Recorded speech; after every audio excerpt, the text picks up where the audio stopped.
Bueno, es un placer y un especial orgullo poder presentar hoy aquí, dentro de esta intervención 1917, el año que sí pudimos hacer la revolución, poder presentar al profesor Domenico Lo Surdo.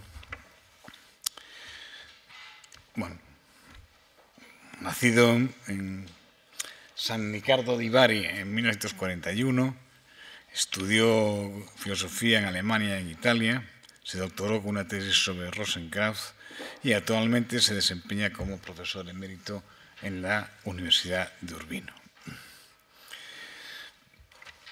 Es un honor especialmente porque yo diría que lo que llamaríamos el mundo del comunismo, el mundo teórico y práctico del comunismo, está bastante falto en los últimos años de pensamiento comunista, pensamiento filosófico, pensamiento que mueva las conciencias, que lleve a la interrogación, que cuestione la tradición, las afirme, las cuestione, las ponga en vivo. Y yo creo que justamente el profesor Domenico Lo Surdo es quizá en este momento una de las dos o tres conciencias que sí es capaz de interrogar y de mover lo que llamaríamos la tradición, el pensamiento sobre el comunismo. Es autor de numerosísimas obras de carácter filosófico, de carácter histórico. Entre ellas destacaría Contra la historia del liberalismo, publicada en España por El Viejo Topo, El lenguaje del imperio, sobre el léxico de la ideología americana, el libro Stalin, historia y crítica de una leyenda negra, que en realidad produjo una pequeña gran conmoción en el mundo de lo que llamaríamos de la literatura comunista, la cultura de la no violencia, la lucha de clases, Antonio Gramsci, del liberalismo al comunismo crítico, editado en 2015 por Ediciones del Oriente y del Mediterráneo, y está en marcha la traducción por parte de la editorial Trota de su último libro, El marxismo occidental. Repito que estos son algunos de los libros fundamentales de este pensador, bueno, que para mí representa lo que es un pensador, es decir, alguien que te obliga a pensar cómo actuar. Esto es lo que se llamaría un pensador en el sentido de la praxis. Evidentemente, paso ya rápidamente la palabra, pero simplemente quisiera colocar un poco su voz dentro de dos cuestiones que yo creo que forman parte de nuestras inquietudes hoy. Por una parte, ¿qué significaría hoy ser revolucionario? Y por otra parte, ¿cuáles serían hoy las relaciones entre la revolución, el marxismo y la cuestión nacional? Todos entenderemos que es un momento en que ambas preguntas nos inquietan a todos los que tenemos preocupaciones sobre la convivencia en la ciudad, en la polis, en un país determinado. Sin más, le paso la palabra a Domenico Lo Surdo.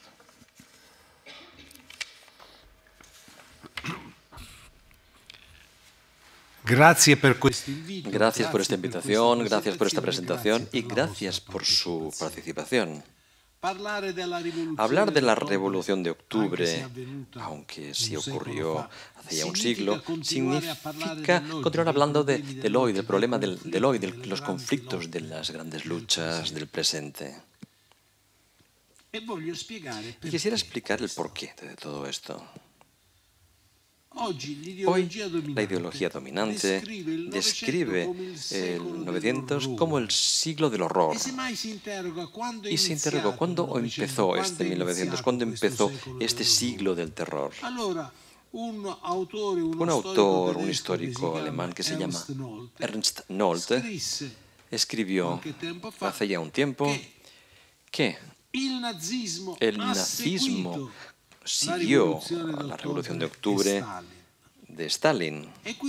Y por tanto, a partir de este punto de vista, según este histórico alemán revisionista, llamado Ernst Nolte, el terror del 1900 se inició con la Revolución de Octubre.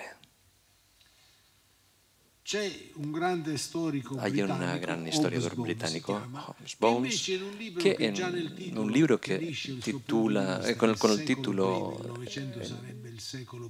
El siglo breve, de breve duración, porque se inició en 1914 con la Primera Guerra Mundial y habría concluido en 1991 con el triunfo de los Estados Unidos y de Occidente en la Guerra Fría. Bien, tan solo dos dataciones distintas o dos fechas distintas. Con esto lo que yo quiero es llamar su atención al hecho de que durante mucho tiempo la lectura de la historia contemporánea se ha realizado de forma distinta.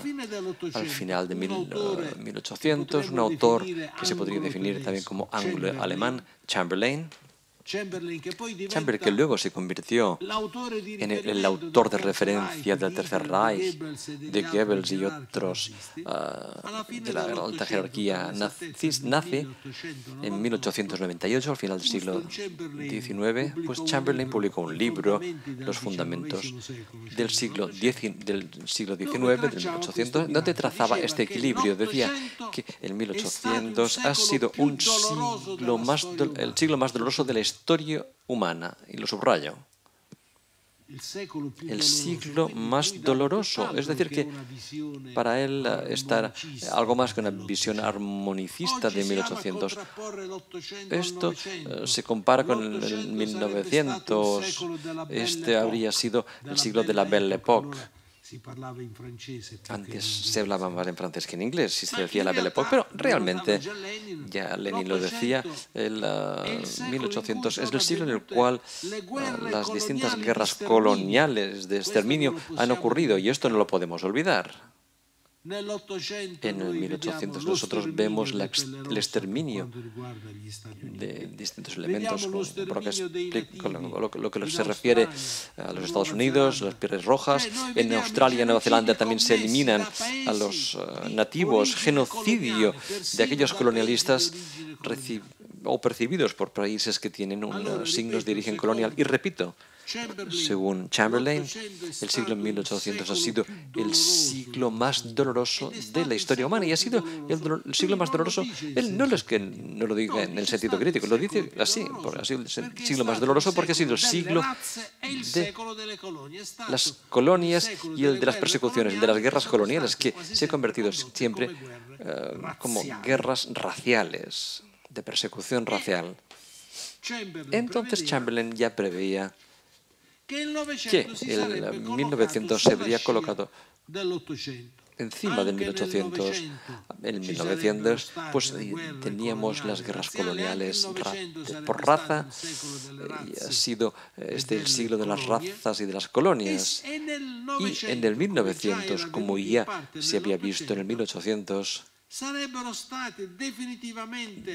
definitivamente se habrían liquidado las ideas de hermanamiento universal y la mitología del origen común, del origen humano. Y esto Chamberlain decía, son ideas que siguen siendo atacadas de forma ingenuas dentro de lo que sería el movimiento socialista, no el comunista, pero el socialista y marxista. Por tanto, Chamberlain ya argumentaba de forma totalmente distinta de otros.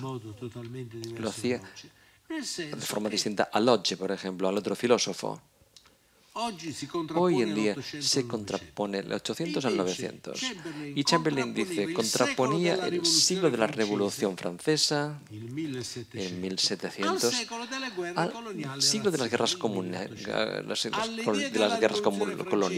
de las razas, el siglo de la Revolución Francesa, igualdad, fraternidad, hermandad. Y a eso se contraponía el siglo del 800, que rechazaba a través de estas ideas de la hermandad y de las naciones, pues a través de aquellas guerras de expansión coloniales, guerras de exterminio, guerras raciales. Y no es que esta sea tan solo la idea de Chamberlain.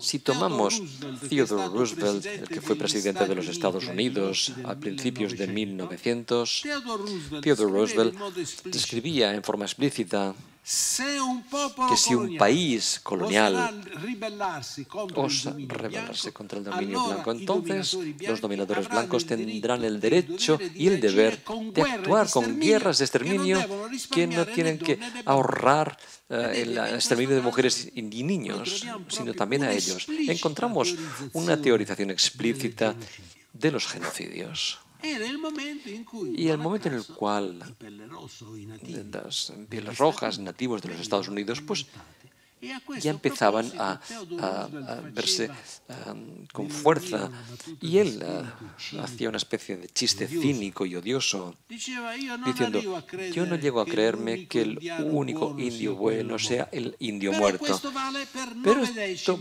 vale para 9 de cada 10 casos, y el 10º habría que verlo.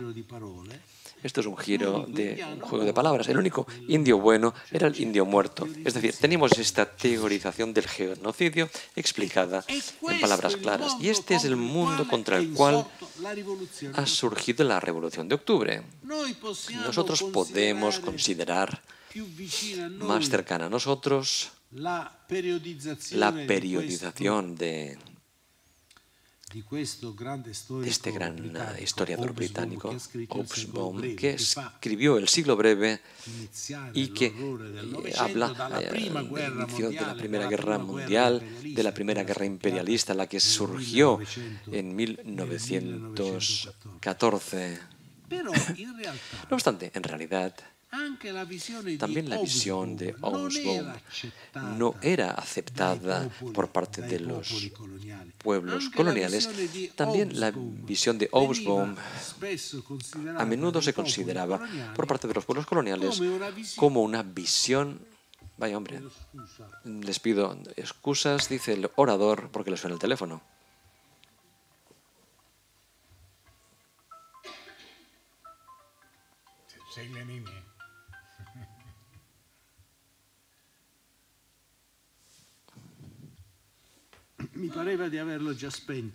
Pensaba que lo había apagado, pero veo que no. Es un teléfono demasiado smart, demasiado inteligente. Bien.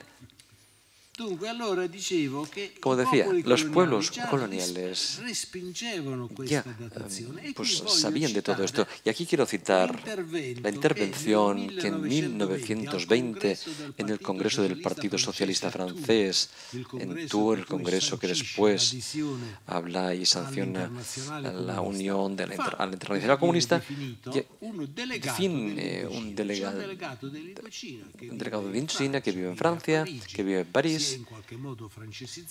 se ha afrancesado y es parte del Partido Socialista francés, y este señor interviene en el debate y lo hace con un discurso muy interesante.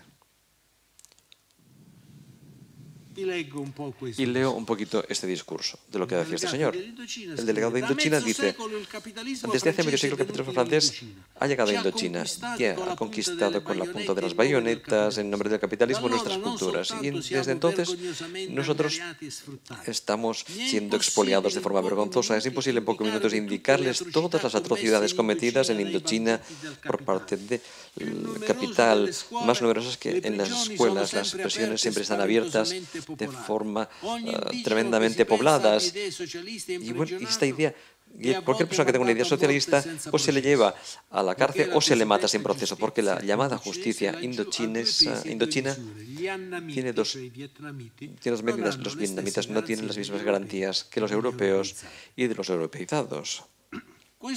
Este delegado de Indochina luego va a Estados Unidos para trabajar y ganarse la vida, y al mismo tiempo examina la sociedad norteamericana y, por ejemplo, ve y entiende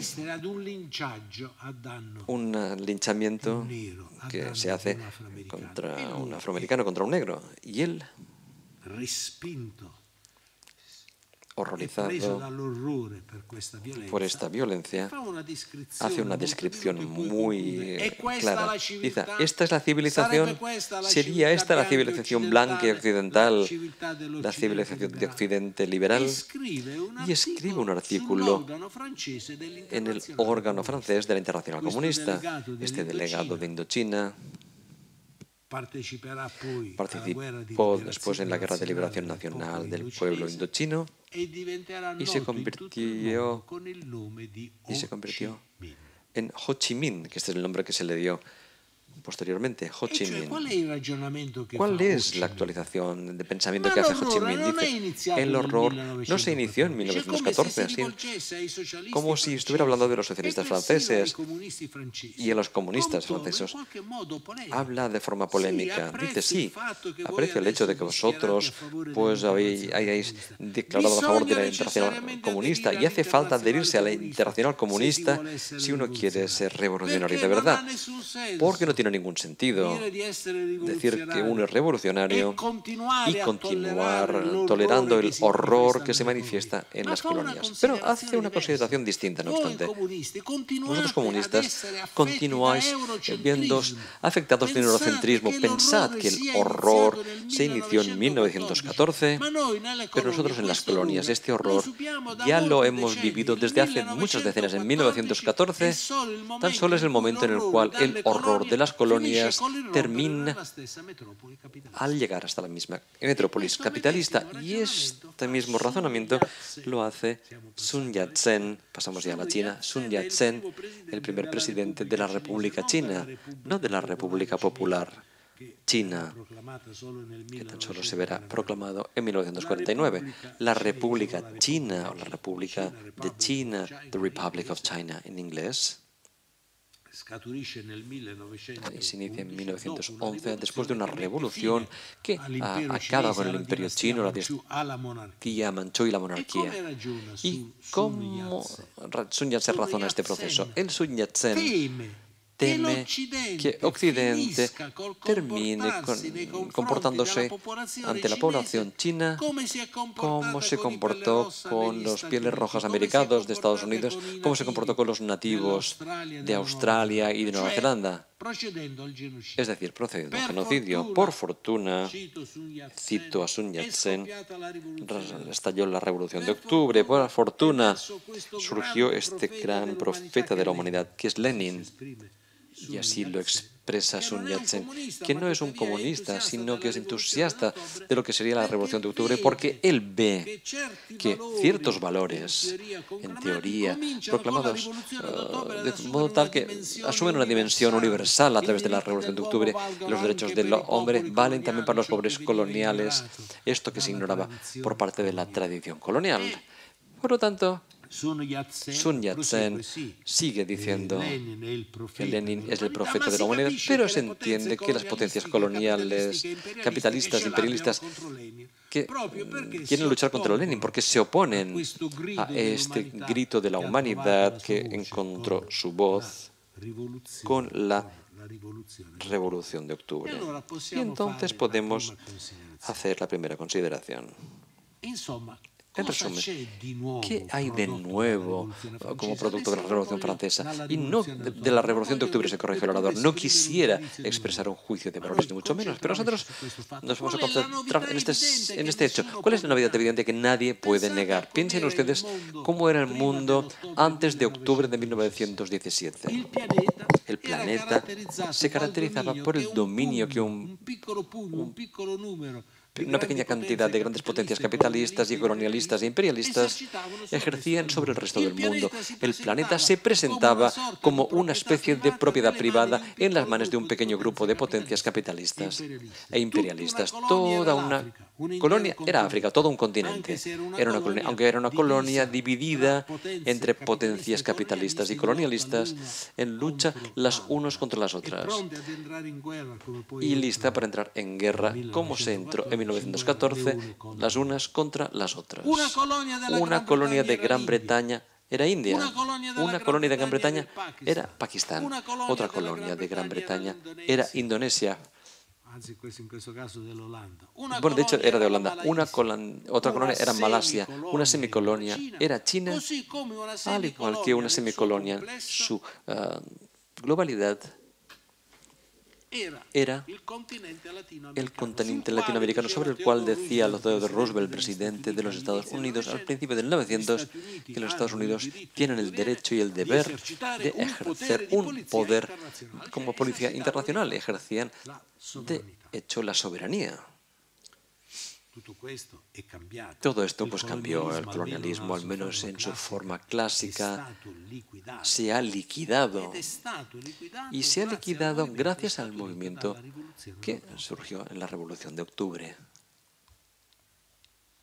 La condena del colonialismo fuerte la encontramos ya en Marx.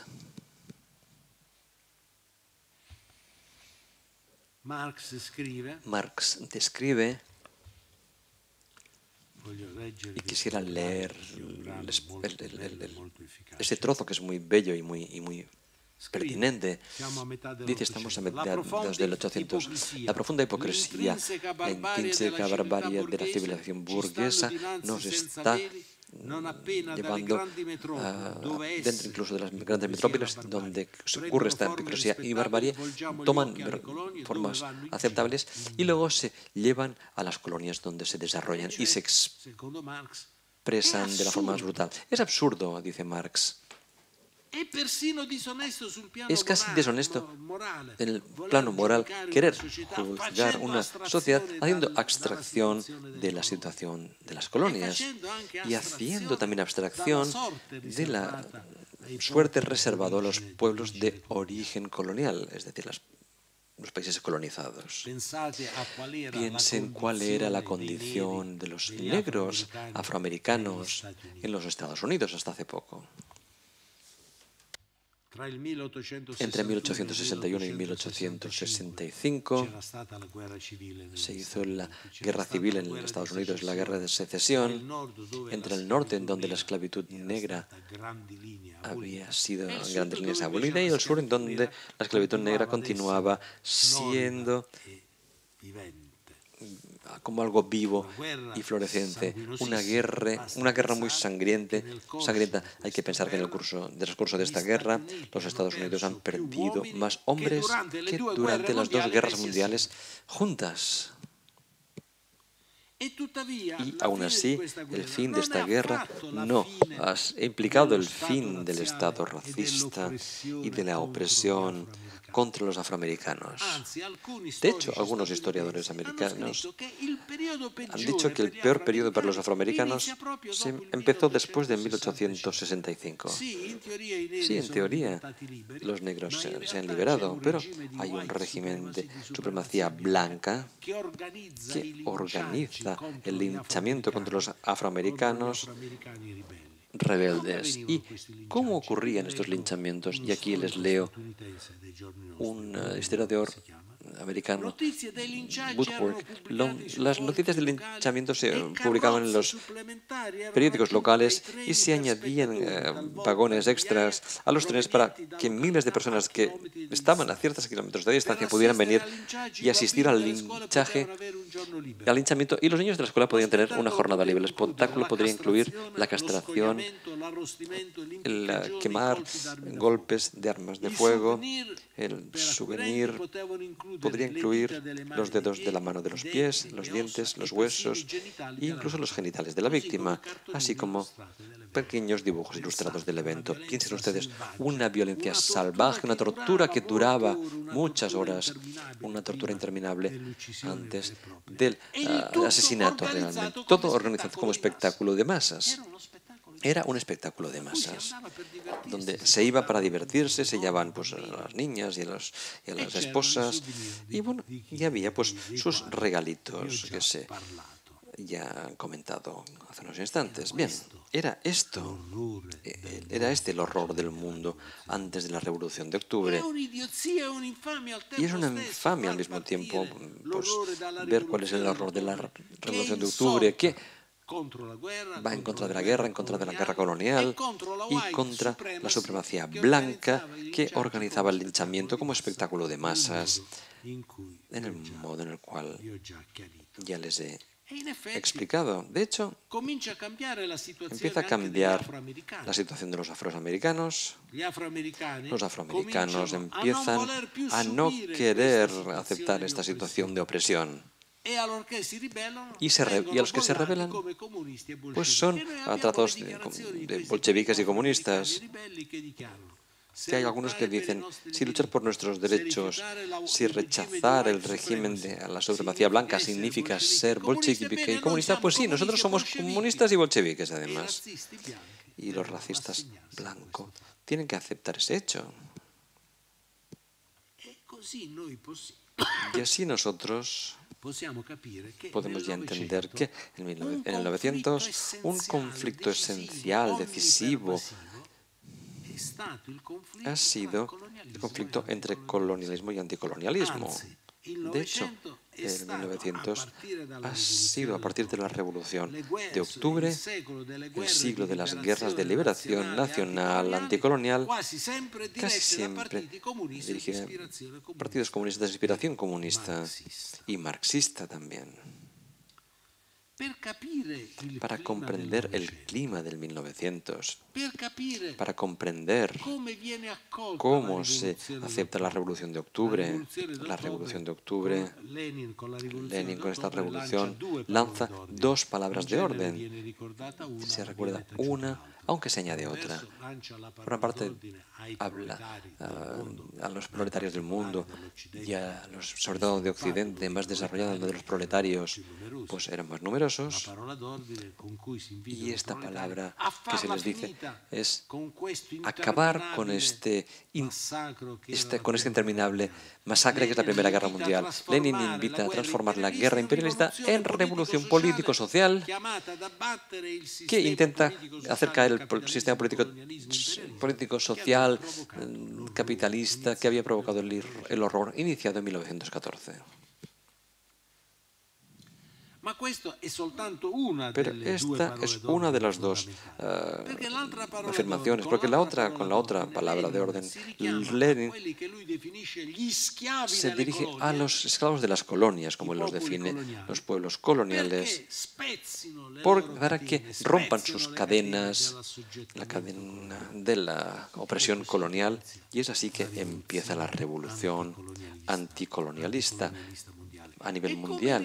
¿Y cómo reaccionan los secuaces de la supremacía blanca, los campeones del colonialismo y del racismo? ¿Cómo lo hacen? Quisiera citar en este caso Spengler, que es una persona muy cercana al nazismo, que en 1933 escribe un pequeño libro titulado Los años de la decisión. Y en este pequeño libro, Spengler dice, la declaración fundamental es lo que estoy a punto de citarles, con la Revolución de Octubre, Rusia se ha quitado la máscara blanca y Rusia y el pueblo de la Unión Soviética es parte integral de la humanidad de color. Ya no pertenecen ni a la comunidad occidental, ya no pertenecen a la raza blanca, son pueblos de color que han de ser tratados con la dureza que se tiene que utilizar ante esta gente. Esta es la actitud que se tiene. Cuando Hitler invadió la Unión Soviética, parte del presupuesto de la Unión Soviética era una especie de África, y si en África la civilización se tiene que traer con guerras y a menudo genocidios por parte de Francia, de Gran Bretaña, de Italia, de España, de Portugal, pues en Europa Oriental la civilización la tiene que llevar el Tercer Reich. Stalingrado ha sido la batalla con la cual los potenciales esclavos de la Unión Soviética han rechazado la esclavización colonial y la esclavización que es auténtica, que es como se entiende. Hitler recordaba la tradición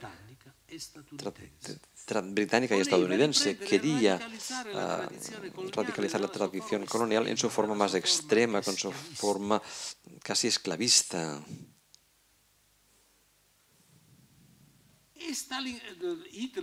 Hitler declara muchas veces que quiere edificar en Europa Oriental lo que llaman las Indias germánicas, como el Imperio Británico edificó las Indias británicas de la India propiamente.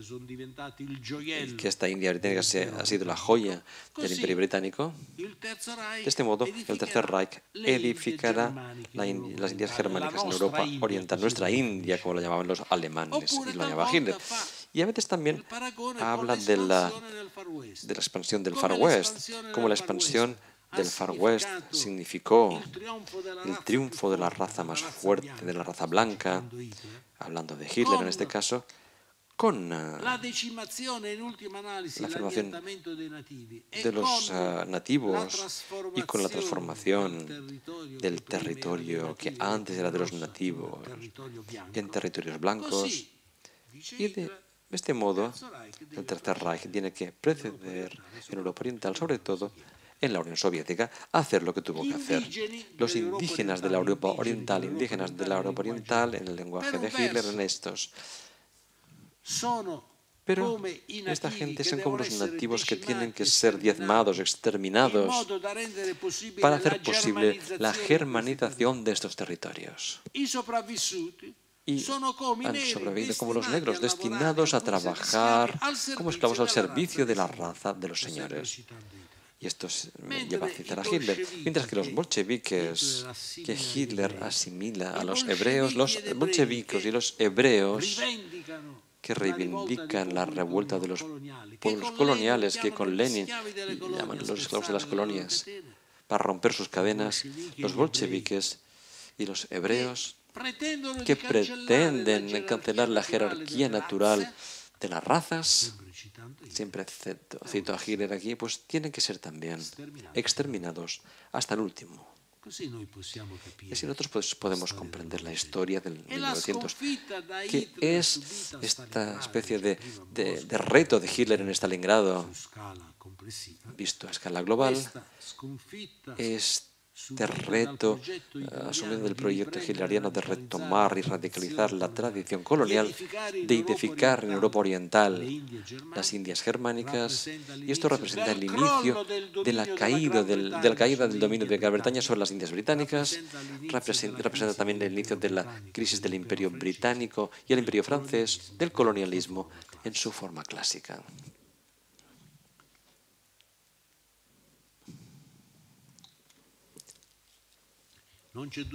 No hay duda que el sistema colonialista esclavista clásico ha sido liquidado a la onda de la Revolución de Octubre, a esta sombra. Y llamo su atención sobre la expresión que hemos utilizado, sistema colonialista, sionista.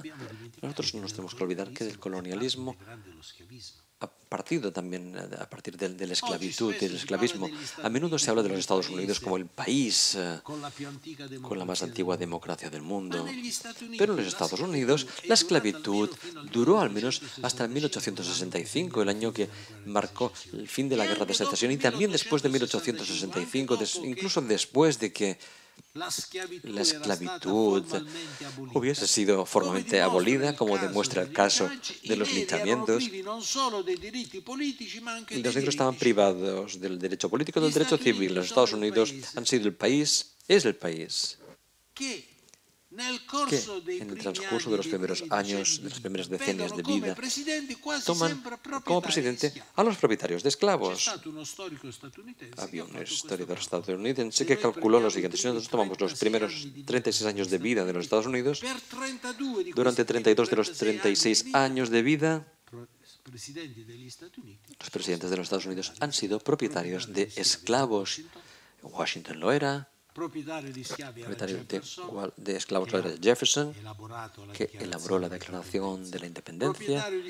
También lo era Madison, que elaboró la Constitución, y podría continuar como propietario de esclavos era Monroe, que elaboró la doctrina Monroe, y podríamos pues, proseguir con otros muchos casos. Por lo tanto, nosotros podemos hacernos una pregunta.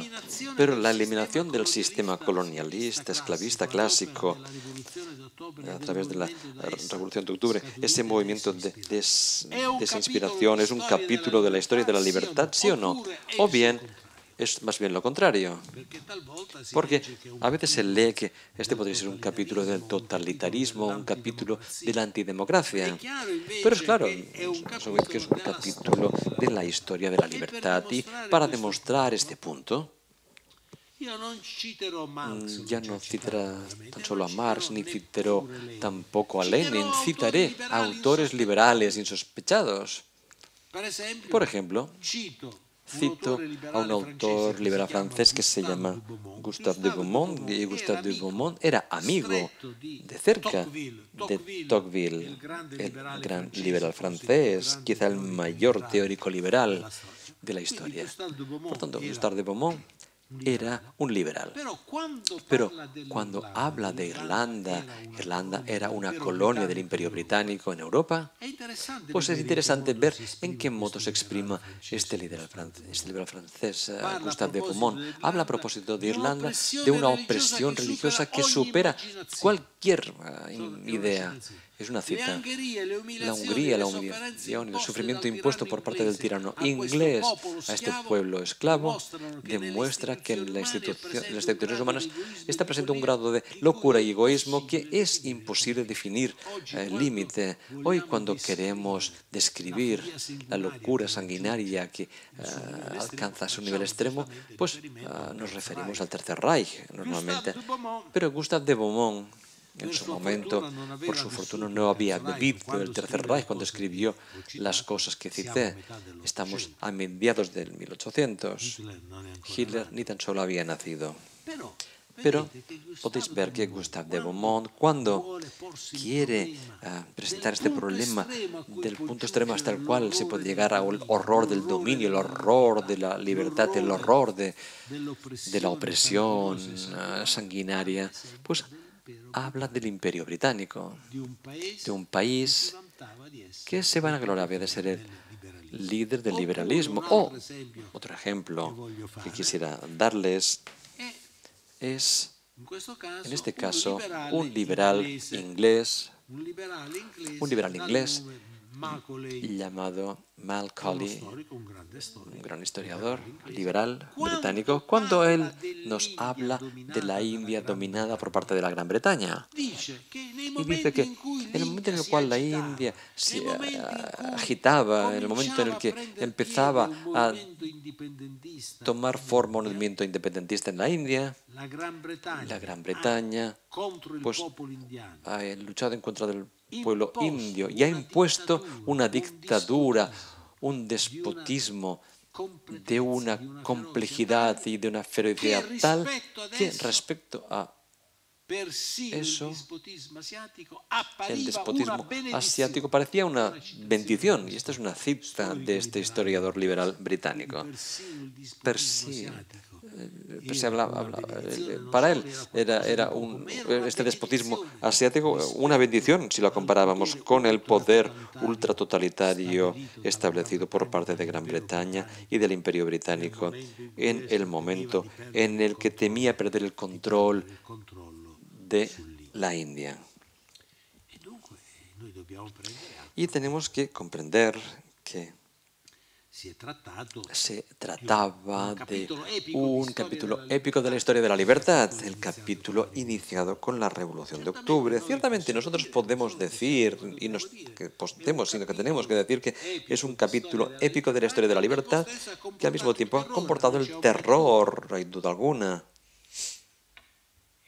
Y nosotros podemos y tenemos que criticarlo, pero no podemos quedarnos sorprendidos de la complejidad del proceso histórico. Si nos preguntamos cuál ha sido la primera gran batalla para abolir la esclavitud, la primera gran batalla nos llega después y a la sombra de la Revolución Francesa, en una colonia que se llamaba Santo Domingo y ahora se llama Haití, una colonia francesa en donde la gran mayoría de la población se constituía por parte de esclavos negros. A la onda de esta Revolución Francesa, los esclavos negros, dirigidos por un gran líder, Toussaint Louverture, desarrolla una gran revolución, una de las más grandes revoluciones de la historia, que viene ignorada en nuestros libros de historia, pero que debería introducirse en los textos de educación cívica. Una gran revolución de los esclavos negros, dirigida de Toussaint Louverture, que hace abolición de la esclavitud, y esta es la primera gran batalla de liberación de la esclavitud. La batalla, hablamos de la batalla que signa el inicio de la libertad de los negros en todo el continente americano. Cuando las poblaciones latinoamericanas, Simón Bolívar, pues, por ejemplo, se rebelaba contra el dominio español y se encuentran con dificultades porque el dominio español tenía una fuerza militar considerable, y Simón Bolívar fue a Haití y se encuentra a los ex-esclavos negros que al mismo tiempo se han convertido en los dirigentes de Haití y pide ayuda. Y los dirigentes de Haití conceden esta ayuda a Simón Bolívar con una condición: que inmediatamente proclame abolida y superada la esclavitud negra en todo el continente latinoamericano. Y Simón Bolívar lo hace con convicción y entusiasmo. Y de este modo se consigue la abolición de la esclavitud negra en el continente latinoamericano, mientras que en los Estados Unidos esto va a continuar hasta el 1865. Y he dicho que también incluso después. Por lo tanto, el gran capítulo de la historia de la libertad, que inició con la Revolución de Octubre, pues se abolió la esclavitud, se abolió todo esto, y es un gran capítulo de la historia de la libertad. No obstante, se tuvo que recurrir al terror. Y cuando hablo de recurrir al terror, yo diría que esto no es una justificación. Creo que ante este problema, ante el problema de la subvaloración de la democracia que se vio históricamente en el ámbito del movimiento comunista y en el ámbito, como no, del movimiento vinculado a la Revolución de Octubre, pues tenía que haber una forma de explicar esta situación. Pues hablamos de las condiciones objetivas. Los grandes teóricos del liberalismo, Hamilton, por ejemplo, que fue uno de los fundadores de los Estados Unidos, uno de los máximos exponentes del pensamiento liberal, escribió de forma explícita que cuando hay el peligro de perder la soberanía nacional, cuando un país corre el riesgo de verse sujetado y dominado, queda claro que se tiene que recurrir a medidas extremas. Thomas Hamilton lo dijo, no es Lenin ni es Stalin, es un americano, Thomas Hamilton. Y esto se pudo ver ya sea en los tiempos de Robespierre como en los tiempos de Lenin y de Stalin sobre todo. Pero yo no me refiero tan solo a las condiciones objetivas, sino que me refiero a los límites subjetivos. Por lo tanto, y durante tanto tiempo ha habido un límite en la tradición comunista, en la tradición que siguió a la Revolución de Octubre, y exagerando de forma excesiva esa utopía. Se partía de la idea de que el poder como tal era destinado a hacer algo positivo, y desde este punto de vista no tenía sentido de la democracia, porque la democracia en sí siempre fue una forma de Estado, un Estado en el cual el poder se ve limitado, aunque no es una condición en la cual ya no haya más poder, y por lo tanto que no haya más Estado. Mientras que en la Rusia soviética vimos que cuando hubo las primeras tentativas de varar una constitución, que significa también fijar límites en cuanto al poder político, pues cuando vimos las primeras tentativas de crear una constitución, pues los anarquistas y los bolcheviques, influenciados por los anarquistas, dijeron que nos hace falta una constitución, pero la idea de la constitución es una idea burguesa, porque decir constitución significa decir Estado, y Estado constitucional, pero siempre es un Estado. Mientras que tenemos que nosotros ir hacia la extinción del Estado. Se decía en mis libros, hago referencia a un gran autor, filósofo marxista alemán, porque hablo de este autor. Pues para decir que el problema no tan solo tiene que ver con la Rusia soviética Hablamos de la historia del marxismo y este autor alemán al que hago referencia es Ernst Bloch. Creo que el nombre les sonará.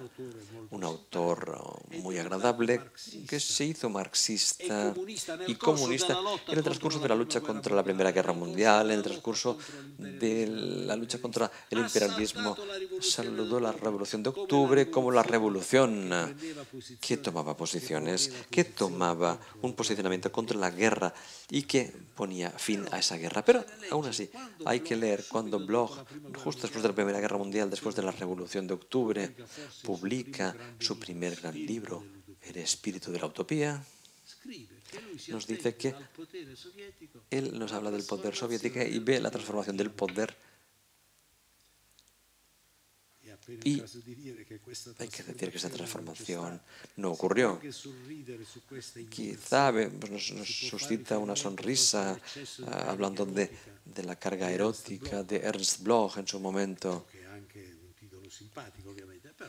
Bueno, en cualquier caso, Bloch mismo se ha dado cuenta del excesivo utopismo de esta actitud, porque cuando publicó la segunda edición del Espíritu de la Utopía, cerró esta transformación del poder. Desgraciadamente, vimos que había muchos marxistas occidentales que se han mantenido cerca de esa primera edición del Espíritu de la Utopía, de esa primera visión, y el marxismo occidental sufre a menudo de esta visión mesiánica. Esta visión mesiánica que tal vez podría asumir formas grotescas, y hablaría de un gran filósofo aquí, Max Horkheimer.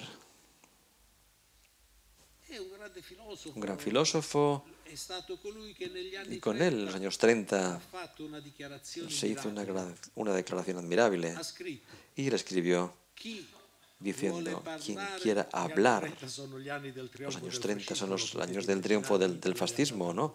Hitler llegó al poder, en Italia teníamos a Mussolini, por nuestra parte en España no hace falta hablarles de España, ¿no? En fin, Horkheimer escribió al fin de los años 30: quien quiera hablar del fascismo, ignorando el capitalismo, es mejor que se calle acerca del fascismo. Una declaración fuerte pero significativa.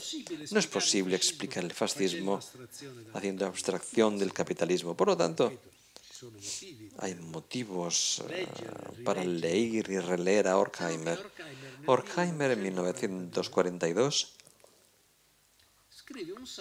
escribió un ensayo en el que acusaba a la Unión Soviética no tan solo de autoritarismo, pero acusó a los dirigentes soviéticos de haberse olvidado de las reivindicaciones de la extinción del Estado.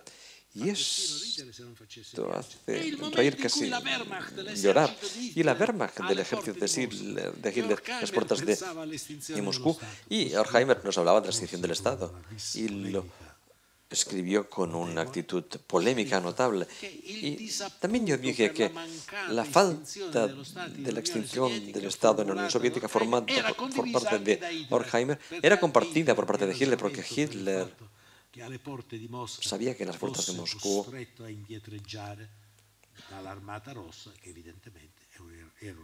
tenía que superar la Armada Roja, que era un elemento central del Estado.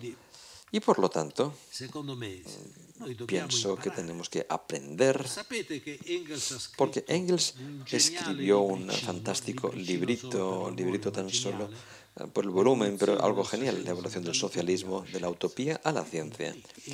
Y Engels nos habla de pasar de la utopía a la ciencia.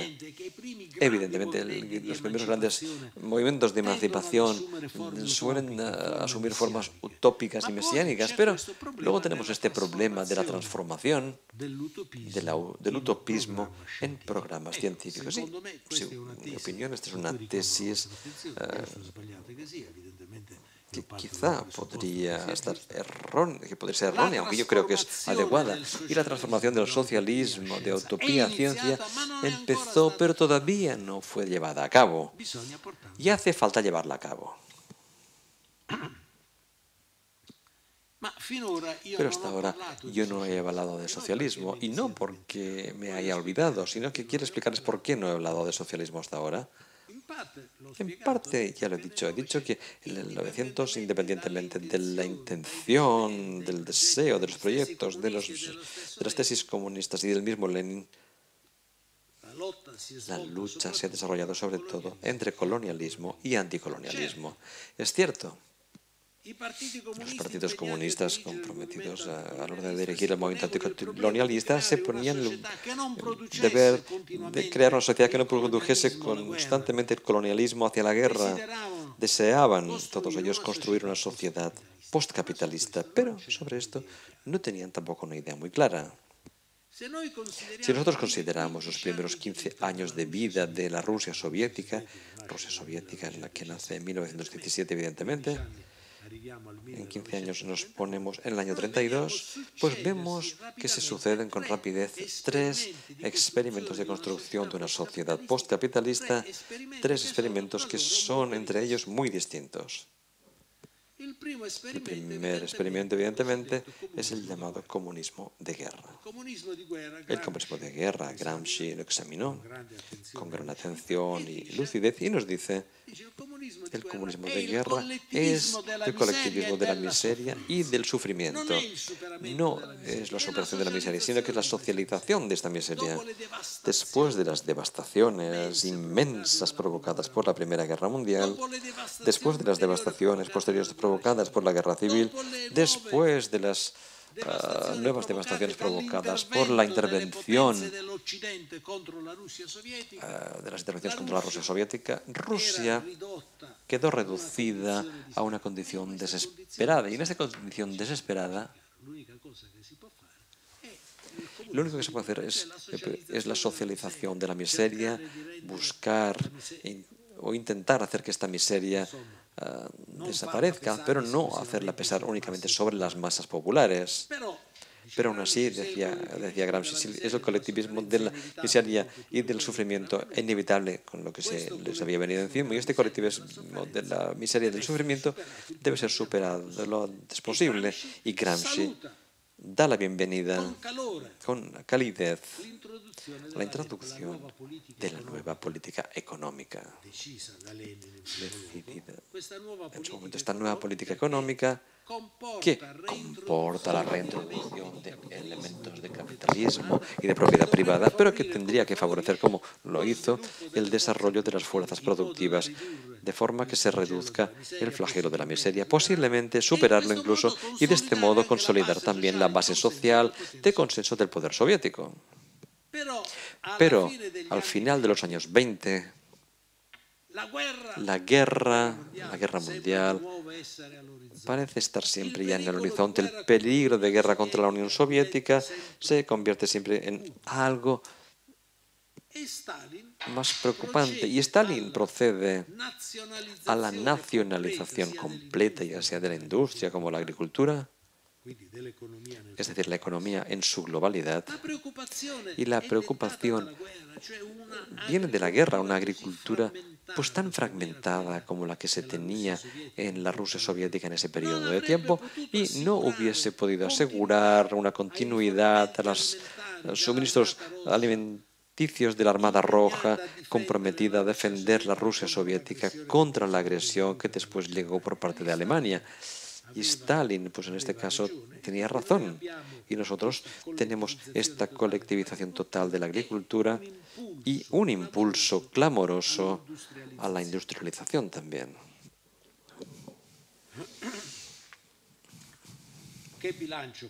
¿Qué balance podemos crear y sacar de este tercer experimento de construcción de una sociedad postcapitalista? Miren, yo creo que se ha producido un estado social sin precedentes en la historia, un estado de bienestar sin precedentes en la historia. Por primera vez en un texto constitucional se sancionan de la forma más solemne posible los derechos materiales que hasta entonces habían sido ignorados por parte de la tradición liberal. El derecho a la vida, a la salud, a la enseñanza, al tiempo libre, se sancionan de forma constitucional y oficial. Y se verifica una grandísima movilidad social, porque las mujeres pues participan en el proceso productivo y participan en la universidad, nuevamente en la vida universitaria. Por tanto, existe una grandísima movilidad social de esas mujeres. Tenemos un estado social, este welfare state, este estado del bienestar, pero también tenemos el aspecto negativo, por otra parte. Sobre todo en los últimos años de vida de la Rusia soviética y también en los años de vida de la China maoísta, se ve una colosal desafección de masas laborales y tenemos la falta de compromiso en el puesto de trabajo. ¿Por qué este fenómeno? Se preguntan muchos. Pues tenemos este fenómeno porque en ese momento, con la nacionalización total de la economía, falta algún incentivo material. Tenemos la retribución que llega de forma independiente de la cantidad y la calidad del trabajo que se realice. Y esto se realiza en base absolutamente igualitaria. Quien no trabaja también cobra, más o menos de la misma manera que quien se compromete en su puesto laboral. Y esto comportaba una fricción en las fuerzas productivas con esta desafección de masas. Y de este modo podemos comprender el cuarto experimento de construcción de la sociedad postcapitalista. Y este experimento es el que vemos en China, el llamado socialismo de características chinas. Me muevo en un terreno pantanoso, lo sé, pero no estoy aquí para conseguir un aplauso fácil, sino para ver los problemas difíciles y saber cuáles son. Por lo tanto, quien habla con prisa, con superficialidad de restauración del capitalismo en China, pues tal vez lo haría mejor ejercitándose menos las cuerdas vocales y utilizar el cerebro un poco más a fondo. Y quiero recordar un hecho que a menudo se olvida cuando Lenin introduce esto en la Rusia soviética, en toda la zona occidental, se difumina, se considera una tesis según la cual en Rusia soviética se restauró el capitalismo y el capitalismo había triunfado. Esto es lo que se vio. Lenin obviamente no cree que esto sea así, pero Lenin había introducido a la DEP. Y hay que citar otras dos personas. Uno es Antonio Gramsci. Antonio Gramsci da la bienvenida a la NEP. Y aquellos que hablan de la restauración del capitalismo, Gramsci le reserva una lección memorable. Y dice, sí, es cierto, hay los hombres de la NEP, gente que son tratadas con desprecio, que gozan de los bienes de la vida y tienen condiciones de vida mejores con respecto a la media de los proletarios. Y Gramsci dice, y lo estoy citando literalmente, hablamos del 60 aniversario de la muerte de Antonio Gramsci, y hay que dedicarle a él también toda la atención que merece. Entonces, dice Gramsci, tenemos un fenómeno nunca visto en la historia. Nosotros tenemos algunos miembros de la clase burguesa dominada porque ya no ejercía el poder político. Algunos miembros de esta clase política, de esa clase ya dominada, y que jodieron de un tenor de vida superior a aquel medio de la clase políticamente dominante, los proletarios. Sí, es cierto, es un fenómeno inaudito en la historia, es un fenómeno, por otra parte, que hay que comprender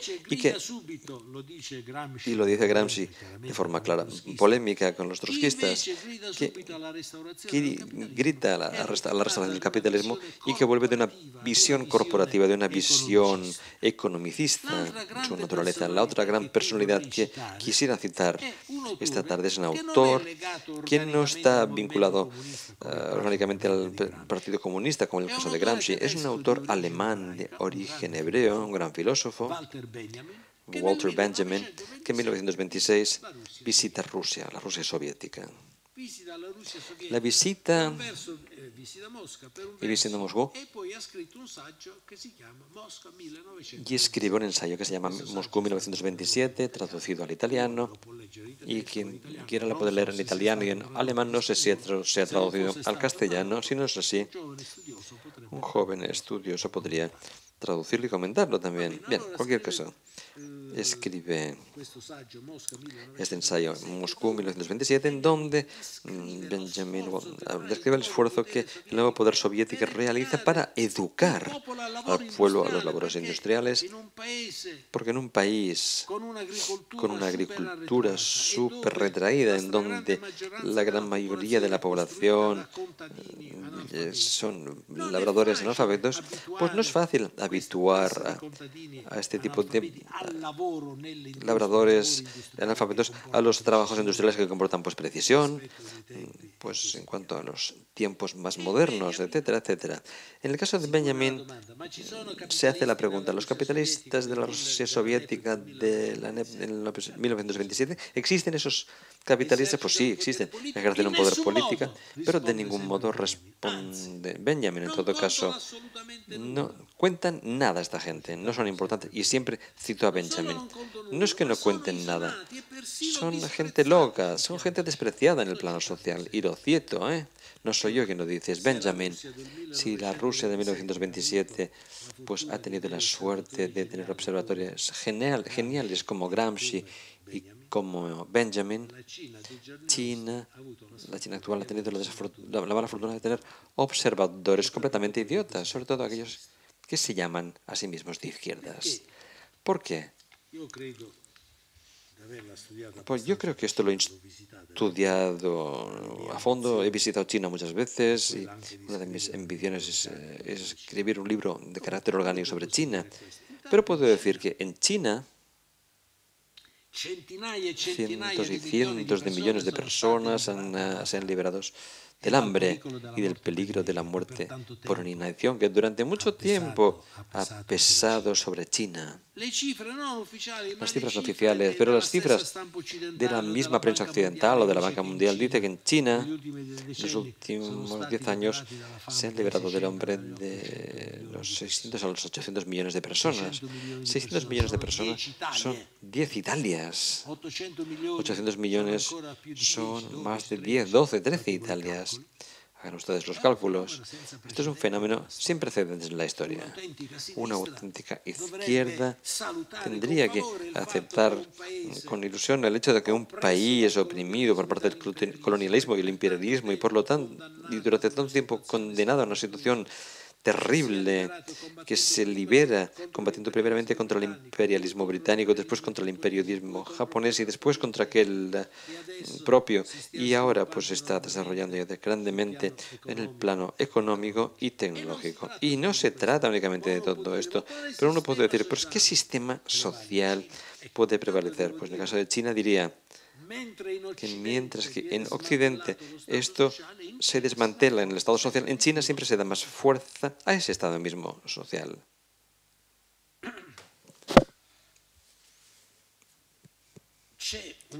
Tenemos un fuerte sector de economía estatal y pública y también la economía privada, pienso.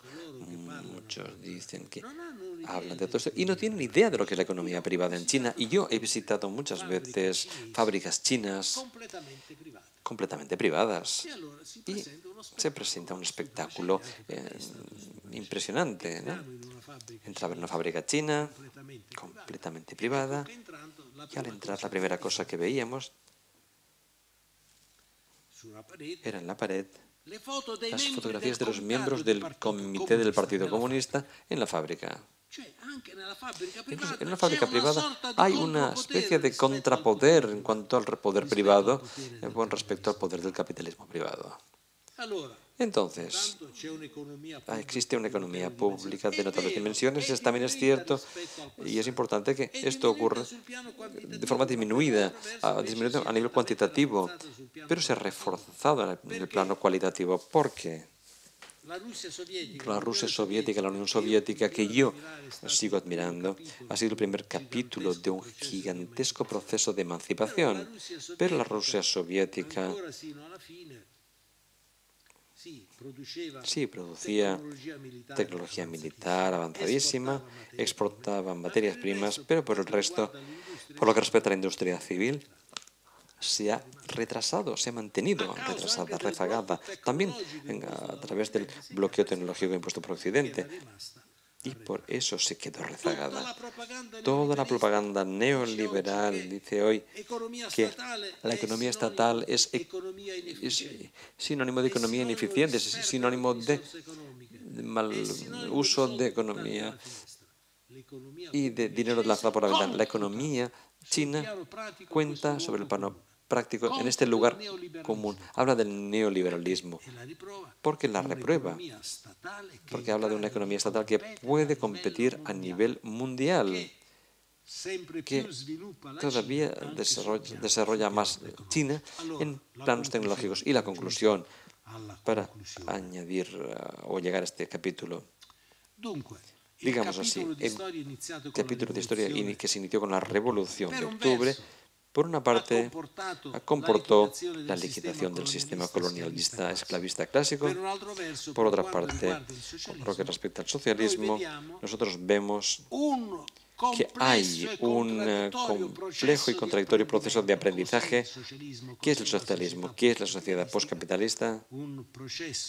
Es un proceso de aprendizaje que habla de algo que se tiene que añadir a la conclusión y a la historia. Y no nos tenemos que escandalizar porque Gramsci subrayó que la revolución burguesa en Francia, si nosotros la examinamos con atención, cubre un periodo que va del 1789, el año de la toma de la Bastilla, a 1871, el inicio de la Tercera República fundada sobre los organismos representativos. Casi un siglo.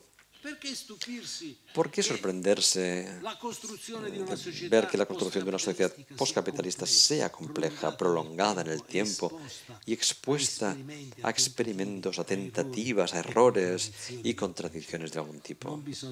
No hace falta quedarse sorprendido, ni mucho menos, sino que quisiera añadir otra consideración. He hablado ya de la liquidación de parte de la historia iniciada con la Rusia soviética, del sistema colonialista esclavista clásico. Pero esta liquidación no encuentra ningún tipo de resistencia, o bien hay gente nostálgica que habla del colonialismo. Pues sí, hay nostálgicos, efectivamente, de este colonialismo. Un poco después de la caída, del colapso de la Unión Soviética, vemos un filósofo occidental que se hizo famosísimo. Famosísimo no significa que sea respetabilísimo, puede significar también despreciable. Hablo de Karl Popper, que es parte del panteón del occidente liberal. Pero después de la caída de la Unión Soviética, le he oído hablando de los países que se habían caído y con ese juego colonial, primeramente tenemos a China. Y por lo tanto ha escrito, hemos liberado a estos países demasiado rápidamente.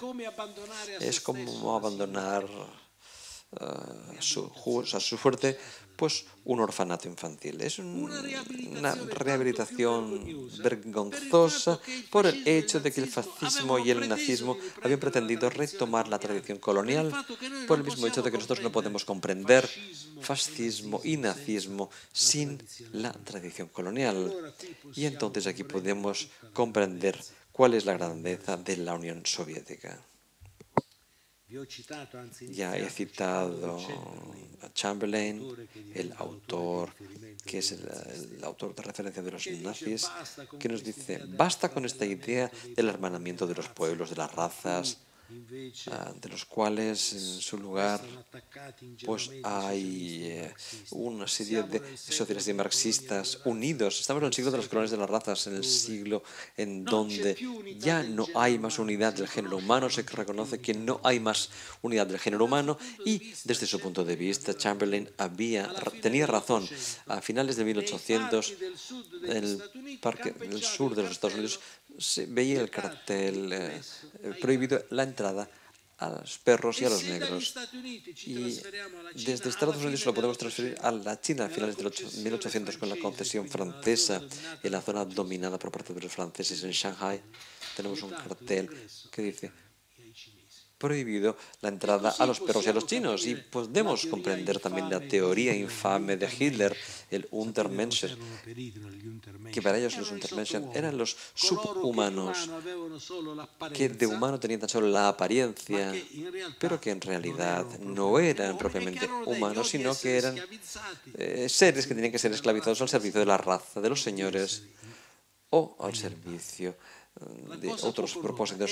Lo que no se sabe es que la expresión alemana Untermensch está sobre la traducción del americano Underman, subhumanos, porque entre el 8 y el 900 en los Estados Unidos un autor llamado Lothrop Stothard escribió un libro que dice La amenaza de los subhumanos, que se traduce en alemán Die Drohung des Untermenschen.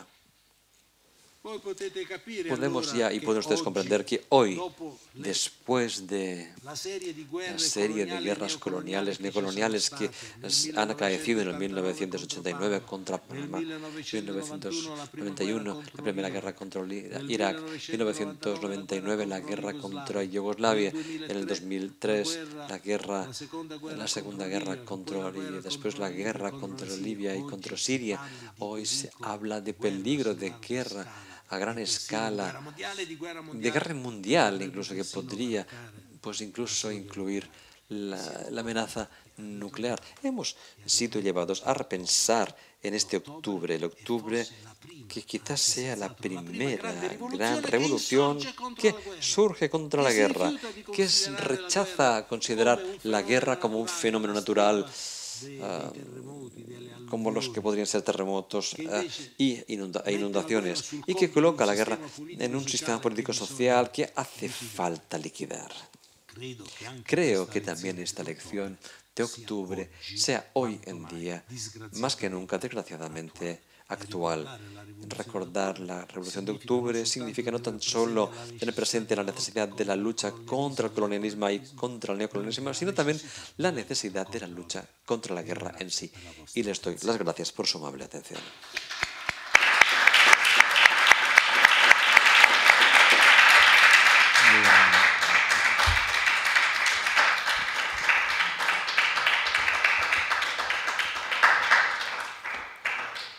Muchas gracias, doctor Losurdo. Abrimos un momento de preguntas, de coloquios. Tienen ustedes la palabra.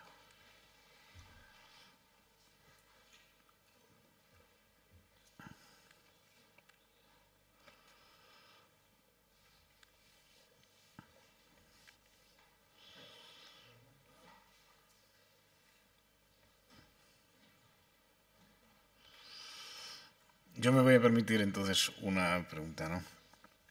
Bueno, yo tengo que decir que en general yo creo que digamos que toda la conferencia, ¿no? Digamos que es poco usual, desde mi punto de vista, oír una lectura de la Revolución de Octubre que, digamos, coloca el foco fuera de Europa y lo coloca digamos, justamente en los problemas coloniales. O sea, me parece que es una conferencia nada eurocéntrica. Ya es que, curiosamente, en general, el centenario de la Revolución Soviética se realiza desde visiones muy eurocéntricas. No. Y en ese sentido... Sí, en ese sentido, yo, por ejemplo, me gustaría plantear el hecho de que hay una especie actual en Europa de lo que llamaríamos la venganza del colonialismo a través de lo que se llamaría la aparición del tema de los refugiados. El tema de los refugiados de las guerras, los refugiados y las oleadas de migrantes que cruzan el Mediterráneo en busca de lo que se supone que es el bienestar europeo, pero los emigrantes que vienen de las guerras de Oriente, es decir, por decirlo así, una especie de pseudo vuelta o de retorno del colonialismo o del producto del colonialismo hacia Europa, ¿no? En ese sentido, y de pronto las limitaciones que se empiezan a plantear en los regímenes europeos democráticos frente a esta especie de amenaza que proviene de las antiguas colonias que, digamos, que retornan o que van hacia las antiguas metrópolis. ¿Dónde colocar el tema de los refugiados? ¿En Italia, en España, los emigrantes que llegan cruzando el Mediterráneo, etcétera, etcétera?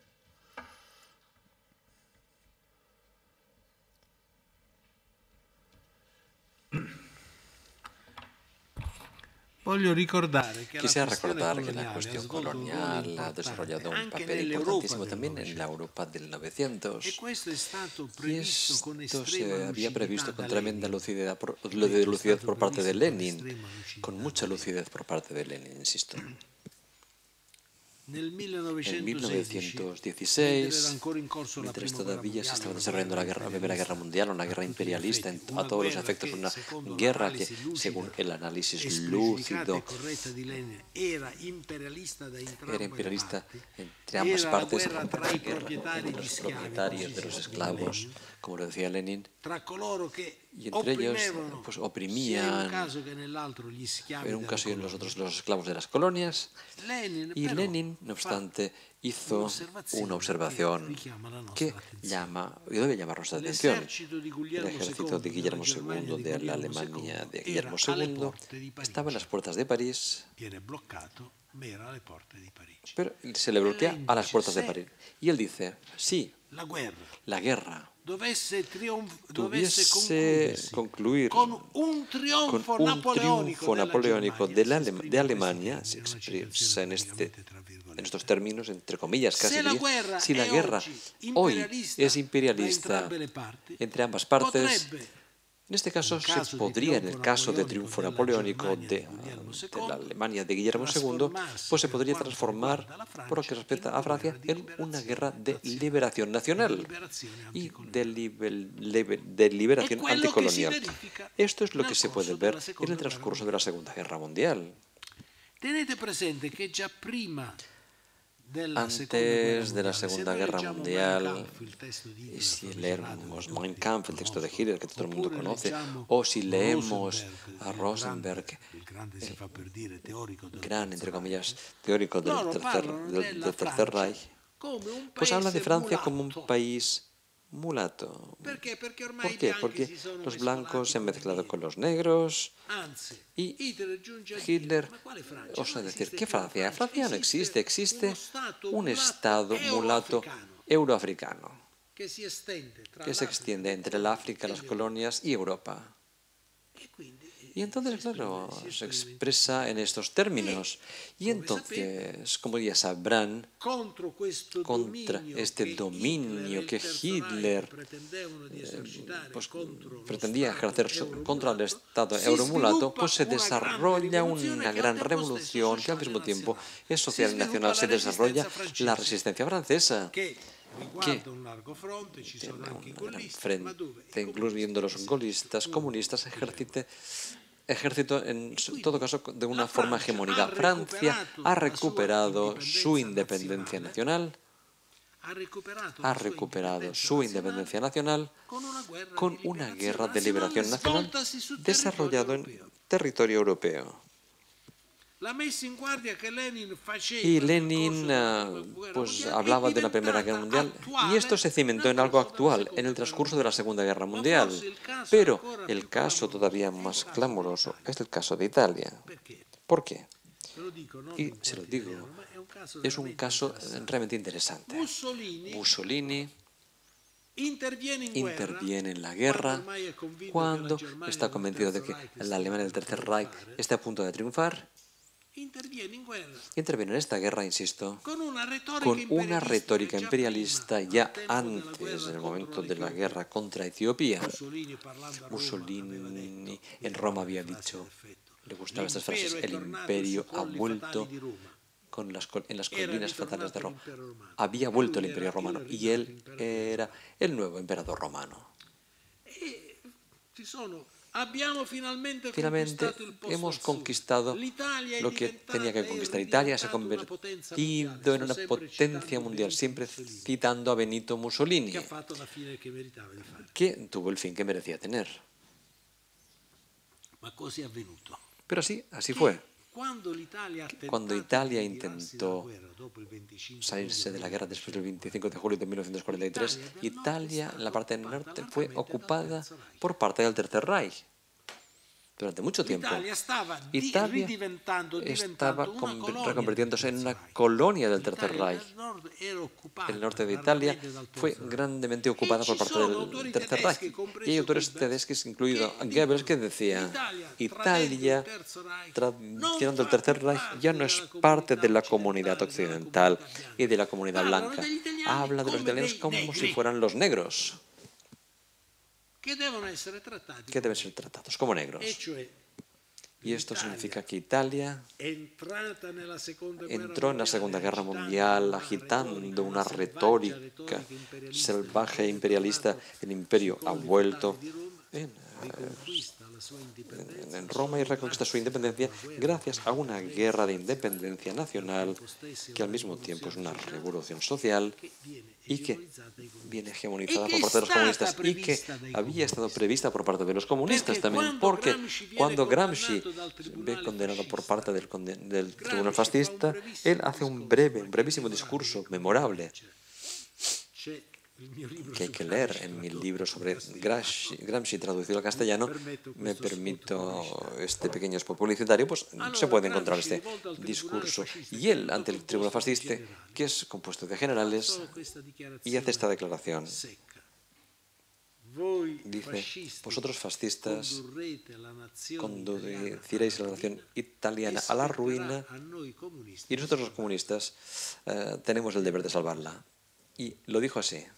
Bien, después pues hemos ido más allá de todo esto. Y yo pienso que nosotros, después del triunfo de los Estados Unidos en la Guerra Fría, el neoconservadurismo estadounidense avanzó intentando controlar también Europa. Si se lee a Brzezinski, sabremos que Brzezinski pues fue consejero de la presidencia de Carter. Brzezinski habla de los europeos como vasallos de los Estados Unidos y dice explícitamente que los Estados Unidos han reducido a los europeos a una condición de vasallaje y de protectorado, y los europeos no han protestado. No se han avergonzado de ser vistos como vasallos. De hecho, aceptan estas bases estadounidenses de la NATO, o de la OTAN, que para países como Italia, España, incluso misma Alemania, pueden significar la catástrofe. En estas bases hay muchas bombas atómicas, y estas bombas atómicas tan solo decide sobre ellas Washington. Y hablo de Italia, en este caso de Italia, que conozco mejor. Los estadounidenses de la OTAN deciden el uso de estas bases y de las bombas atómicas en territorio europeo. No es el gobierno de Roma, sino que es el gobierno de Washington. Y en caso de guerra se puede comprender, sí, por parte de Washington, a partir de esas bases, pues se lanzan ataques atómicos contra Rusia y se puede comprender bien qué cosa pasará como venganza.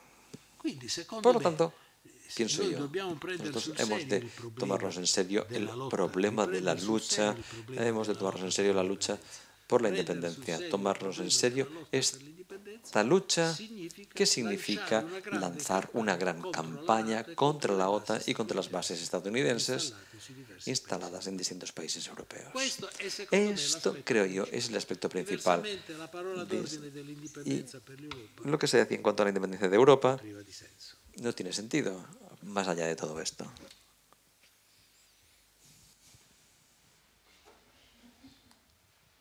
Bueno. Sí.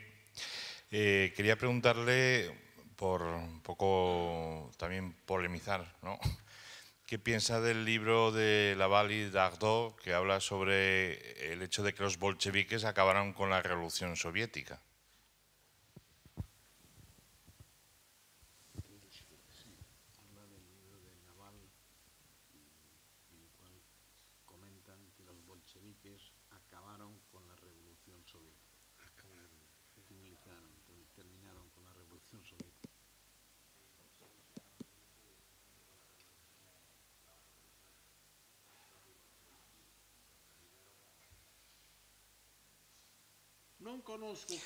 No conozco este libro y no me siento muy estimulado a conocerlo tampoco.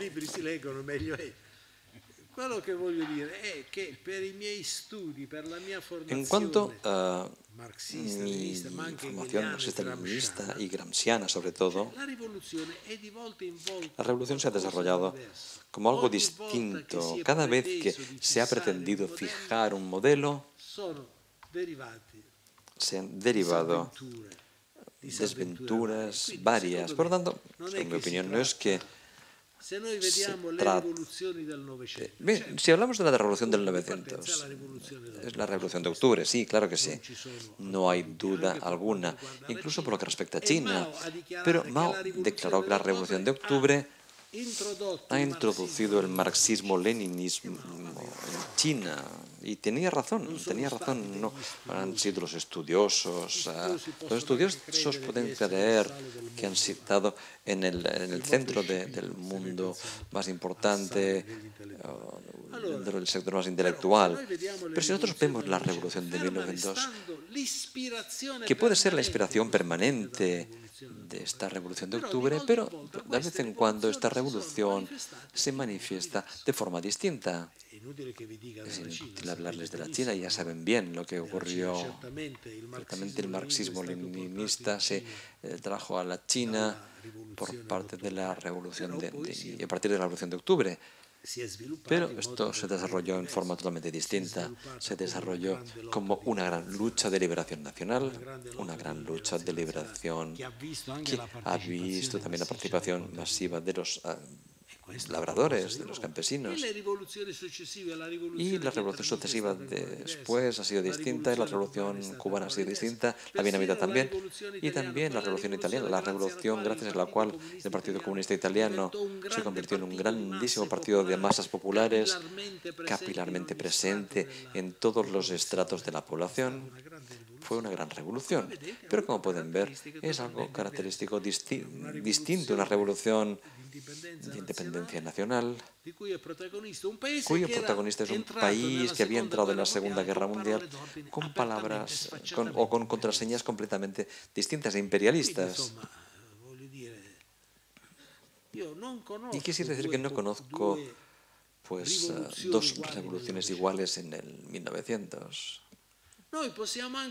Podemos decir incluso que cuando desgraciadamente el marxismo entró en crisis por parte de personajes como Gorbachev, pues hemos tenido el ejemplo de revolución anticolonial que en lugar de remitirse al marxismo, que con Gorbachev se convirtió en una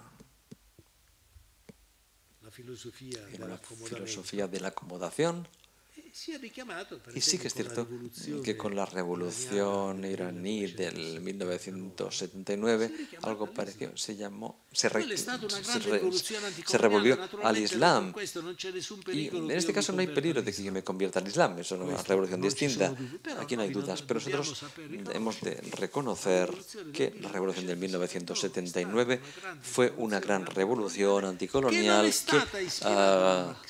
que nos inspiró del marxismo. Después del movimiento marxista comunista se dirigió a liquidar el marxismo-comunismo y se rellamó. Bueno, digamos, recordemos que Irán es un gran país, recordemos que en los años 50 era un país democrático,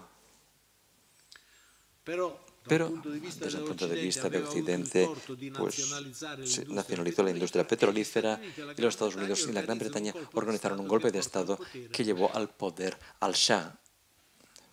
Bien, es inútil que les explique la historia de Irán hasta la fecha actual, pero el ejemplo de una revolución anticolonialista que se inspiró en Islam, como en Latinoamérica se habló de la teología de la liberación, que nos llevó ante la presencia de otro tipo de revolución, una revolución que ve elementos católicos desarrollando un papel importante, reinterpretando el cristianismo y el catolicismo de forma radical, transformándolo o releyéndolo como la teología de la liberación. Bien, cada vez repito, la revolución se manifiesta en modo distinto.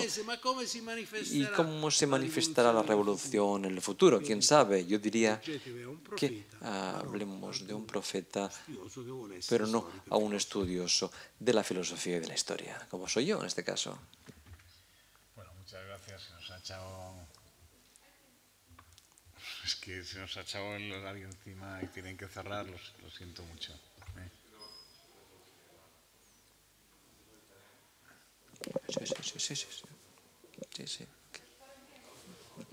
Sí. Sí, hay una pregunta. Hay tiempo para una pregunta. Sì. No, ma se parli lentamente, credo di essere in grado di capire anche il castigliano, a meno che tu non parli di fisica nucleare.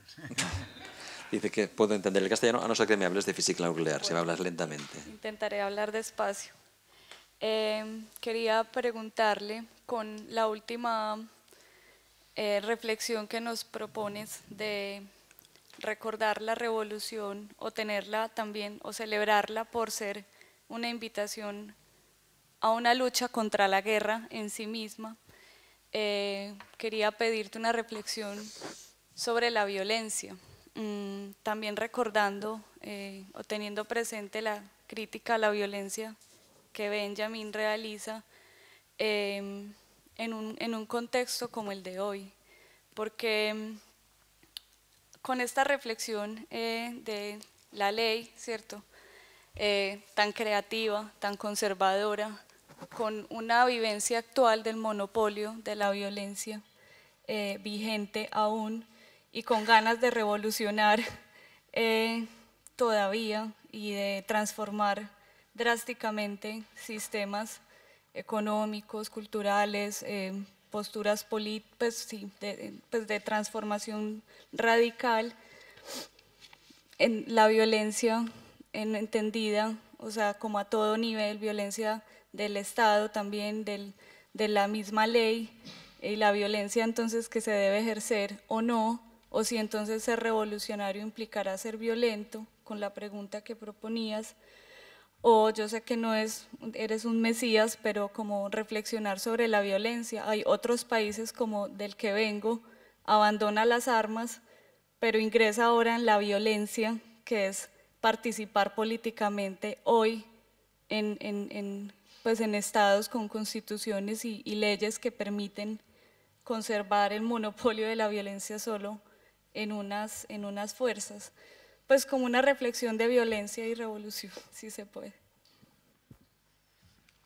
Creo que la reflexión sobre la violencia sea importante. Y debería hacer otro pequeño spot publicitario. Y he escrito un libro sobre la no violencia, que fue traducido también en castellano. ¿Cuál es la reflexión que he hecho sobre la no violencia? La no violencia a menudo se ve como un mito. Si tomamos a Gandhi, recordemos que por Gandhi yo tengo mucho respeto. Gandhi en este libro, y también ahora lo trato como el protagonista de una revolución anticolonial. También en la India ha habido una revolución anticolonial. Ya sea una revolución anticolonial pasiva, ¿no? Gramsci así lo llamaría, pero fue una revolución anticolonial. Perdón, dice el orador.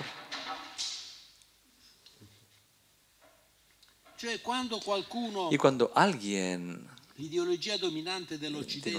tiene como ideología dominante en Occidente, intenta confrontar Gandhi a la tradición revolucionaria comunista, a Mao, Che Guevara, con respuestas gandianas, porque Gandhi no pertenece a la historia de Occidente liberal. Digo, cito a menudo a Churchill en este libro, que habla con gran desprecio.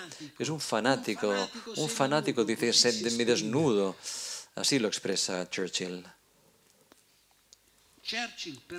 Churchill por Gandhi tenía tan solo desprecio. Es más, Churchill habla de Gandhi como un exponente del totalitarismo. Bien, dicho esto, que hemos de defender a Gandhi contra Churchill y también contra los pseudo-gandianos. Bama se llama, o Dalai Lamas se llaman discípulos de Gandhi, son falsos discípulos, porque Gandhi fue un exponente del anticolonialismo. Quizá no sabéis o no sepáis que en el momento de la explosión de la Guerra Fría, Gandhi habla con favor acerca de Stalin. Y esto lo recordaréis para criticar a Gandhi, pero habla positivamente de Stalin. Al explotar la Guerra Fría, cuando Occidente intentaba pintar la Unión Soviética como el peor de los posibles regímenes, como el imperio del mal, Gandhi decía no. Rusia soviética es un país que había ayudado al movimiento de emancipación de los pueblos coloniales y en ese momento era dirigido de un gran hombre como Joseph Stalin, una cita que hizo Gandhi. Que, bueno, quien quiera ahora pues puede meterse con Gandhi. Dicho esto, igualmente nosotros no tenemos que pensar en el mito de Gandhi, sino que en el momento de la Primera Guerra Mundial, quien luchó contra la violencia de la guerra, más fue Lenin o Gandhi. Pues Lenin, no Gandhi. Gandhi, en su autobiografía, se vanagloria de haber sido el reclutador, el jefe de reclutador de indios para el ejército británico, porque Gandhi esperaba conquistar la independencia convenciendo en masa al pueblo indio a que luchase a favor del imperio británico. Y en efecto, la India participó de forma masiva en la guerra de Gran Bretaña. Es más, ¿cuál es la paradoja? El frente interno no resiste casi en ninguna parte en Rusia. Nosotros tampoco vemos que resistiera porque hubo una revolución. Un año después la revolución se vive en Alemania. La Revolución de Noviembre se llamaba, que da pie a la fundación de la República de Weimar. Y en 1917 en Italia, siempre siguiendo esta revolución, en 1917, el año de la Revolución de Octubre, hay amotinamientos en el ejército francés, en el ejército de Austria, etcétera, etcétera. El que resiste más son las tropas indias en el ejército británico, las tropas reclutadas por parte de Gandhi. Cuando al inicio de la Guerra Mundial se ve un fenómeno extraño y grandioso, el fenómeno de la fraternización de las trincheras, tenemos Navidad de 1914, en donde los soldados franceses y ingleses por una parte y los soldados alemanes por la otra, pues parecen confraternizar. Pero ¿por qué nos tenemos que masacrar entre nosotros? ¿Quién nos obliga? Simplemente porque, esto nos lo dicen nuestros dirigentes, hay una fraternización que a veces hace que celebren la Navidad. Intervienen rápidamente los estados mayores del ejército francés, británico y alemán para decir que la fraternización es un horror y hay que deshacerla. Y Lenin acepta y saluda y da la bienvenida a la fraternización. Resulta que Gandhi nunca aceptó esa fraternización. No lo digo por hablar mal de Gandhi, porque continúo y mantengo esta palabra. Yo acepto las palabras de Gandhi. Y bueno, Obama o Churchill pretenden a veces ser gandianos, pero simplemente son hipócritas, son gente que falsifica y manipula la historia.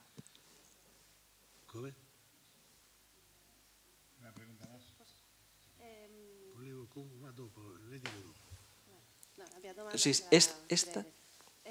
Riprendendo un po' un tema que ha apuntato anche Constantino. Ha visto lo que ha dicho Constantino al principio. Quisiera preguntarle cuál es la lectura que hace del resurgimiento de los nacionalismos en Europa en estos momentos, precisamente, que en Cataluña es una cuestión bastante sensible. Y justo cuando aquí hemos tenido un caso como el del PSUC, un partido regional reconocido por el Partido Comunista, ¿cuál sería la lectura que usted haría a nivel político de todo esto?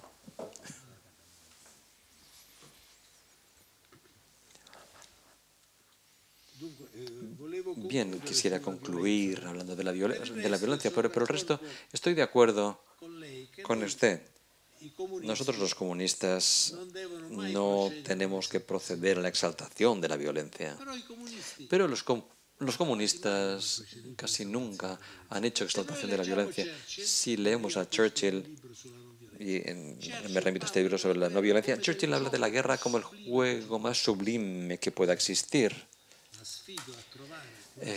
Y les reto a encontrar una expresión similar en Lenin o en Stalin, que no existe esa expresión similar. Y claro, la violencia hay que criticarla, condenarla y reducirla al mínimo. No hay que proceder a la exaltación de la violencia en clave estética. Sorel escribió ese libro famoso, Reflexión sobre la violencia, en donde hay una serie de exaltaciones en clave estética de la violencia. Pero tiene usted razón, Jean-Paul Sartre nos habla de motivos fascistas. Bien, yo no he hablado de Cataluña. No he hablado de Cataluña no por prudencia. Ya habrán entendido que a mí la prudencia es uno de los pocos defectos que no tengo. Pero más bien lo he hecho porque yo parto de la idea de que tiene Gramsci. Un análisis político debe proceder a una revisión del territorio nacional. Y no es que yo conozca tan bien la historia de España y de Cataluña, y por lo tanto, por esta razón, no he hablado. Pero algo puedo decirles. En resumen, no es que todos los movimientos, bueno, y esto es una cosa que hay que tener presente, no es que todos los movimientos nacionales tengan un significado progresivo y de emancipación. Hay otros movimientos nacionales que pueden tener un significado represivo. Y no hablo de Cataluña. Un ejemplo que sí quisiera hacer es el ejemplo de Italia. Por ejemplo, hay un independentismo en el Véneto que mira con gran simpatía, a Cataluña. No es culpa de Cataluña si estos estúpidos del Véneto miran con simpatía a Cataluña, pero yo de estos estúpidos y sobre estos estúpidos pues quisiera hablar. Saben que Venecia tiene una historia gloriosa, la República de Venecia, que también era una gran potencia marítima y colonial. Y bueno, esta arrogancia colonial queda en estos independentistas del Véneto. La República de Venecia se siente gloriosa y dice, ¿cómo es posible que nos tenga que gobernar desde Roma? La aristocracia véneta se expresa con desprecio. ¿Cuál es su reivindicación máxima, la mayor? ¿Por qué nosotros tenemos que pagar los impuestos a Roma? ¿Por qué tenemos que pagar los impuestos a Roma que después las utiliza? Y cito a estos independentistas del Véneto para intentar estimular estos negros del sur de Italia, esta gente de estos marranos del sur. Este es el juego de palabras que ellos dicen. En este caso, las palabras o la contraseña del independentista véneto es muy reaccionaria. Este código reaccionario. En un país caracterizado de grandes desigualdades regionales, la lucha contra el Estado social, la lucha neoliberal contra el Estado social, toma la forma de lucha contra el Estado nacional. Entonces, estos independentistas de Véneto, yo los considero neoliberales. Y eso es decir poco.